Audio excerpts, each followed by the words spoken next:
Jusqu'à son dernier souffle, Jésus a sauvé. Dans Matthieu 27, versets 50 à 54, on peut lire « Jésus poussa de nouveau un grand cri et rendit l'esprit. Et voici le voile du temple se déchira en deux depuis le haut jusqu'en bas. La terre trembla, les rochers se fendirent, les sépulcres s'ouvrirent. Plusieurs corps des saints qui étaient morts ressuscitèrent. Étant sortis des sépulcres après la résurrection de Jésus, ils entrèrent dans la ville sainte et apparurent à un grand nombre de personnes.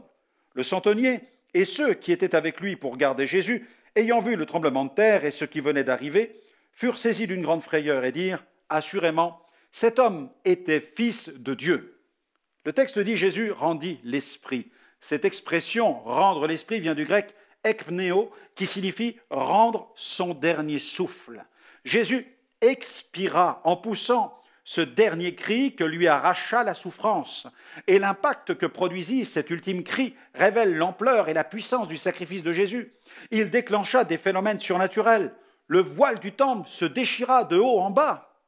La terre trembla, des rochers se fendirent, des sépulcres s'ouvrirent, des saints ressuscitèrent. Un cri d'agonie, c'est vrai, mais aussi un cri de triomphe, le cri de celui qui triomphe de tous ses ennemis. Gloire à Dieu. Dans Luc 23, verset 46, nous lisons « Jésus s'écria d'une voix forte, « Père, je remets mon esprit entre tes mains. » Et en disant ces paroles, il expira. Ce n'est donc pas la mort qui eut raison de Jésus, mais c'est Jésus qui partit à la conquête de la mort. Jésus remit lui-même son esprit entre les mains de son Père. Étant saint et sans péché, la mort n'avait aucun pouvoir sur Jésus. N'est-il pas le prince de la vie ?